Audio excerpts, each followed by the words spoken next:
Hi everyone, my name is Avani Upalapati and I'm a New Sector Fellow serving at Europe. I worked with UPro and the Career and Alumni Services teams to create a skills-based resume guide. This video is intended to help you get the most out of that guide and create the best possible skills-based resume so that you can get that next job. This video is broken up into a few different sections, so let's go over those first. First, we'll talk about why you even need a skills-based resume. What is it and what situations would you use it?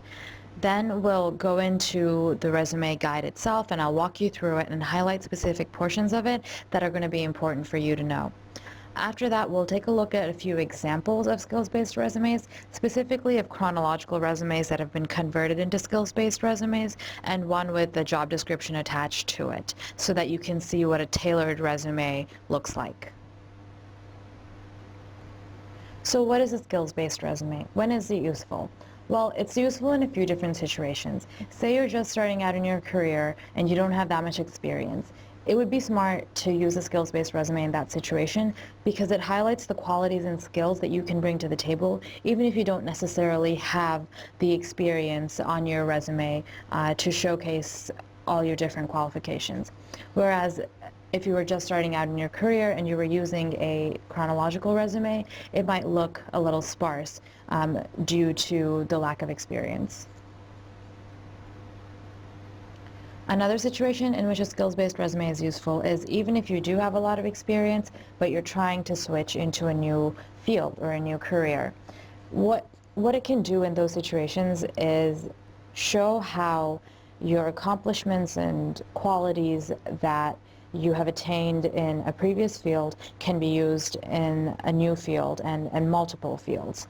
So say that you worked in the service industry, specifically say you worked in healthcare. Instead of saying that you are good at explaining situations to patients, you can say that you can build good rapport or good communication with your customers. So the word customer versus patient is something that's applicable in a broad range of fields. So those are situations in which a skills-based resume is useful. Keep in mind, however, that both resumes are useful in different situations. One is not necessarily better than the other. You just have to know your job market, the employer, the kind of job that you're applying for to decide in what situation which resume is helpful. You can talk to your local internship and career services teams as well as UPro to help you figure out that information. That's why it's really important to have both resumes updated and ready to go at all times, because you don't know for sure what new job opportunity will come up and in what situation you'll need which resume until it happens. From a technological standpoint, a skills-based resume can be especially useful as some recruiters are now moving more towards automated systems that search for resumes based on certain keywords or qualities that they're looking for. In those situations, you will increase your chances of getting through that first round and moving closer to that interview round by 80 to 80%, as opposed to 40% if you were using a chronological resume. And these are jobs that you would be qualified for. So it just goes to show how important the formatting of your resume is to getting the job that you want and are qualified for. Now this page shows an example of what an automated search system might look like. So in the green circle, the recruiter will enter the search term for the quality that they're looking for in the job candidate. So here we have land desk. They might also be looking for communication skills, or they might go as specific as C++ or Java or some other quality. And so they will enter the search term in there, and a bunch of resumes will pop up, and those in the black oval you can see the degree to which those resumes match that search term. And the degree of match can be determined by things like how often that word occurs in that resume or how farther up or down it is on the resume, as you will include important things farther towards the top of your resume. Hopefully looking at this will give you an understanding of what an automated search looks like and how to format your resume so that you have the best chance of showing up when a position that you would be a good fit for comes up.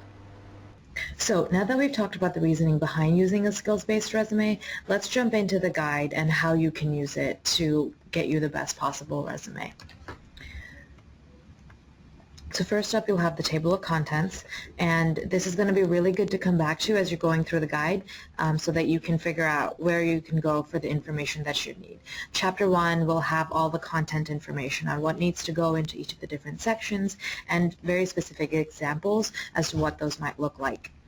So Chapter 2 has a skills bank. So this has a few different skills that you might include in your resume, and these can be very broad or very narrow, and this is not by any means a full list. You should be working with your local teams to figure out what are the specific skills that I learned in this class and what can I add to my resume that's relevant for this job.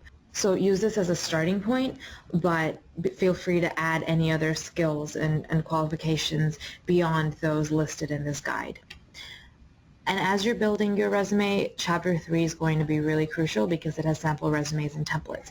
It has a few checklists that you can go through and a one-pager of the resume guide so that you can have a quick view of what are the most important things that need to go in your resume. So let's jump right in to the content section. So this again is just a description and a reasoning behind why to use a skills-based resume. And then we have an example here. So this page shows in the gold boxes what each of these different sections are and a brief description of them. So as you can see here, technical skills is what this section is, a little description of what that section means or what value it has on your resume, and then also you have a page number as to where you can go in the resume guide itself to get more information on that section. So this can be a good page to come back to as you're building your resume and looking for more information on specific sections.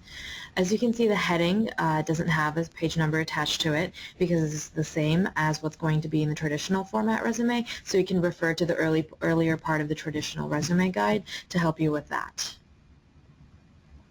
Then we'll go ahead and move into the content.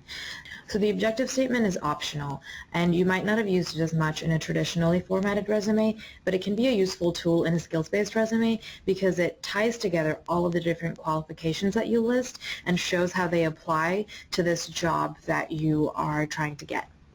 Use your judgment on in what situations it's useful and when it's not, but make sure that it's not generic, that it is tailored to the specific job opportunity and shows why you are unique and a best fit for that position.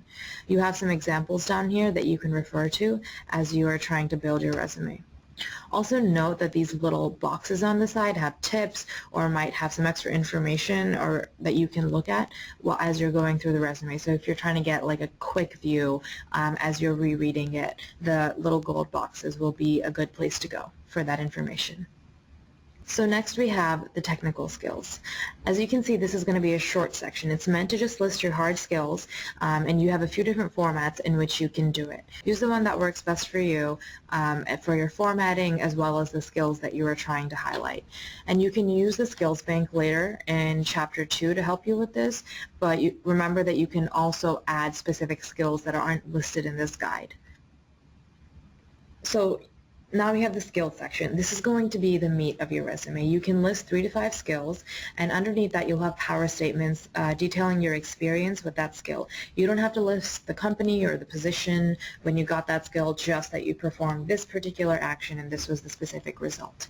And remember that power statements are going to be crucial here. You can refer to the chronologically formatted resume guide for a reminder on how to build power statements, but what you can do with some of these skills is just copy them over from your traditionally formatted resume guide into this skills-based guide and change any of the wording or any of the formatting a little bit so that it flows with the skills-based resume.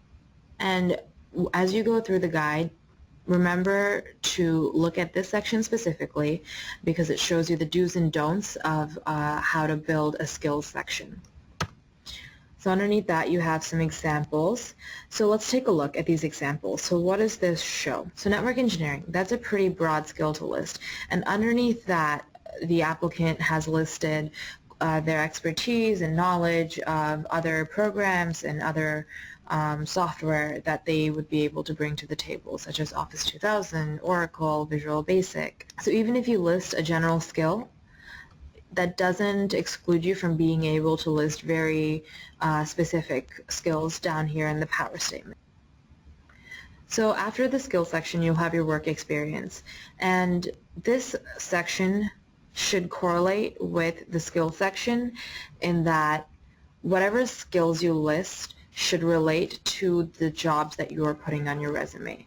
So if you were to list a skill in communications, but you don't really have any positions down here listing where you might have gotten that skill, then you need to add that in or take out that skill that you listed up above. And as you can see, unlike in a chronologically formatted resume, you don't have to put power statements underneath here. You don't even need a job description. Don't worry about elaborating on what you did there because you're listing what you did up in the skills section. So after that, we have the education section. And here you should list your educational background in terms of what was most recent and also what is most relevant. So you should list your Europe education in this section.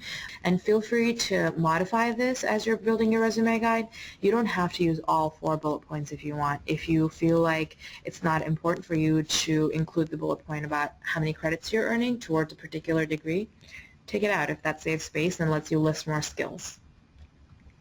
And finally, there's a little room for flexibility. You can list any other sections that you organization, or if you have a specific language skill or any other qualities that you think would make you an attractive candidate for this job, feel free to list that in this section, but be careful and be wise about, is this actually going to help my application, or could this be space that's better used in other parts of my resume and my sections? Great, so now that we've gone through the content, let's run through the tools that are here. As I mentioned, there's a skills bank here. This is not an exhaustive list, so you should definitely list skills and qualities that you have that are not listed in this guide itself. You can figure out what might be best for that job based on conversations with UPRO or your local internship and career services team, and also just looking at the job description and thinking about, all right, do I have this skill? It's a really good idea to build your own skills bank so that you can just pull from that when you're trying to build different resumes for different jobs. But this is going to be a good starting point. So first up, we have some soft skills, and you can use as many or as little of those as you want depending on the job that you're applying for. And keep in mind that these are not meant to be listed on their own. So this will be the broad category that you list, and underneath that you'll have different power statements showcasing your experience with that quality. And then down here we have some hard skills. You will do the same thing. These are not power statements. You will have to list them and then create power statements underneath them. They're broken down by different tracks and potential starting points for each of those different tracks. So some of these sections are not that long, so you'll have to talk with your local teams, look over your curriculum to see if this is something that you learned or if there was more that you learned that you need to add to your resume. And once you start brainstorming, you can move on into the sample resumes and templates. So this is just a quick one-pager that's going to be a good place to come back to if you're trying to figure out how to put together your resume, but you don't want to go through the entire guide again. So here we have formatting guidelines and content side by side because they're both equally important in making sure that your resume gets to that next level and gets you to that interview level. You don't want to have any mistakes. It should be really easy to read, and you should be consistent with your formatting throughout it. So after the one-pager, you're going to have a couple checklists. First up is the content checklist. You should be really careful to make sure that there are no typos, that you're reading your resume out loud. Do you have the right information on it? So all of those little things that you might not remember from just going through the resume guide once, they're going to be on this page, and you should be using this as you're building your resume. And then we have format. As I mentioned, format is also incredibly important because it makes sure that all of the information and the qualities that you bring to the table can be easily seen and processed by the recruiter and the people reading the resume. So you don't want it to be too cluttered. So you want to make sure that you're going through this list as well when you're putting together your resume so that you can catch any mistakes and that you can have a thorough read-through of your resume before you send it off to that job. So next we have a resume template. And you can use this as it is to put together your resume. As I mentioned, the objective is optional, so you can leave that in or take that out, up to you. And then you're going to list your technical skills, and you see that there are only 3 skills listed here, but you can add more skills if you want, take out the objective if you need space, and if you don't think the objective is important, or if you don't need another relevant section down here, that would also give you extra space. Feel free to play around with this a little bit, but this is going to be a good starting point for you, and you can use this as it is. And here's an example of a bad resume, just to show you how important it is to format properly. Alright, so the skills are all in different sizes, so that makes it look really messy. And then up here you have a heading off to the side, and then here you have a heading centered. So it's really important to make sure that all of those minute details line up and that everything looks neat. Down here you have that exact same resume looking much neater and much more readable. So now that we have gone through this resume guide, let's look at a couple real-life examples of traditional resumes turned into chronological resumes.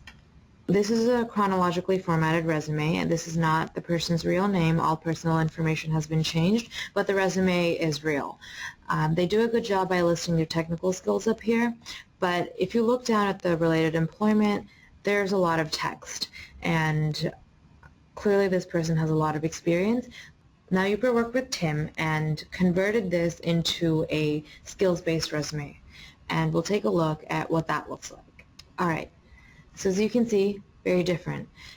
It's a lot sleeker looking, there are more colors on the page, and everything is a bit clearer. So you have an objective statement here that's tying together everything that the person brings to the table. Their professional achievements are not listed as job descriptions, but rather as their qualities that they'll bring and their experiences underneath each of that. Now let's take a look at these side by side and compare the bullet points and the qualities that are listed. If you look at the top for this position underneath Aerotech, coordinates program and travel logistics for 450 account managers, etc., etc. You see that bullet point in the skills-based resume as well, but in a shortened and condensed format that's probably more relevant to the job that she's looking for. And then if you look over to the technical skills, maintained user information, published user content, and created and tracked reporting as a system admin within the performance learning management system. This is actually very similar to this bullet over here, created, updated, and preserved divisional operations pages on the company intranet, Aeronet. So what you see here is a bullet point that can apply to any situation, whereas this shows expertise with that particular system, and she's bringing it over here to the skills-based resume and generalizing it so it's transferable across different fields. So that's how you want to think about your power statements when you are transforming them from your traditionally format resume to a skills-based resume. So let's go farther down to the other sections of the skills-based resume for Tim. So you have collaboration listed as a skill, and then you have the hard skills. So Tim listed it down here. You can list it up at the top depending on the job and what is most important and what makes sense. So it shows a few other skills that they might not have listed up here and they want to highlight down here. As you can see with the work history, it's really neat. There's no job descriptions underneath it, just the position, company, location, and the time period that they worked there. And same thing with the education. They chose not to list any bullet points underneath. That's fine if that's what makes sense for your specific job. So I hope you can see what it means to take your traditionally formatted resume and convert it into a skills-based resume and make it something that can be used in different job markets. Now let's take a look at another resume that's been formatted with a specific job description in mind. Now here's a job description for a position as an associate at a financial services company. It's a position within a small team supporting the Executive Vice President of Institutional Investor Services. The employee will be responsible for producing management reports provided to the Vice President and direct reports on a weekly, bi-weekly, monthly, and quarterly basis. And you may provide support for other functions performed within the team, such as capturing meeting action items, preparing executive-facing presentations, and resource management related to real estate and requisitions. And down below you have the specific responsibilities that you'll be in charge of. As you can see, some portions of this are highlighted in yellow. These are specific qualities that you can put on your resume and keywords that you should include to make you more marketable and show that you are a good fit for this position. So you have some responsibilities up here that are highlighted, as well as some responsibilities and skills down here. Excel seems to be a pretty big one. Being able to produce reports is another big one. So let's take a look at the chronological resume and then the skills-based resume for this job description. So here we have a chronological resume for that job description. So it seemed like good reporting skills, so communication, time management, and being able to work in a team were pretty important skills for that job. And we see some of those highlighted in this portion of the resume. Attention to detail, excellent written communication skills, organized and efficient. So then we go down here to the experience, and we see that there are a few different bullet points underneath the job description. Point of contact for 6 to 8 clients per day, ensured net asset values of 2,000 to 6,000 portfolios are accurately calculated, etc., etc. Looking at this resume, you might not be able to directly see if this person is the best fit for the job because their experiences might not show that they have really good communication skills. Their job experiences show something different from the skills that they have written up here. And also in terms of formatting, this looks a little bit messy to have the location and the date sort of in the middle of the page, and they might have tried to center it, but it's not necessarily lined up in a way that looks clean. Now let's look at the same person's resume, but in a skills-based resume format. So again, this is not the person's real name or real information. It's just sample information. And now let's look at this resume tailored for that specific job. Alright, she said she had good time management skills in the other resume as well, but here you see a very specific bullet point: produce timely, detailed, and accurate reports for a financial institution to ensure select fund accounts balance daily. Was known for the accuracy and dependability of these daily reports. This gets to the heart of what that job description is, what that employer is looking for in the person they're looking to hire. Participated in project plans and PowerPoint presentations, collaborated with teams on internship assignments, and utilized all tools in Excel to design efficient, time-saving, organized processes. This shows what their exact proficiencies and qualifications are with Excel and in the other areas that this job description asks for. And so these are the kinds of things that you should be looking at when you are thinking about tailoring your resume to a specific job description. Take the exact language from there and find ways to incorporate it into your skills-based resume or even your chronological resume. So now that we've gone through a few examples of what a skills-based resume should look like, I hope you have a good idea and a good understanding of where to start on putting together your own skills-based resume to help you get that next job. And just to give you a wrap-up on what we covered why you need a skills-based resume, the specific content in the resume guide itself, and some examples of what a skills-based resume could look like, and specific tools in the guide to help you get to that point. Feel free to go back through this video to reiterate any points as you are going through the resume guide and have questions. And remember that a resume is an evolving document. You are never done. You keep adding on to it as you gain new experiences and new skills. So it's a really good idea to have a base resume that lists all of your different experiences and build off of there for each of your different jobs that you're applying for. Thank you so much for watching. Happy resume building and job hunting.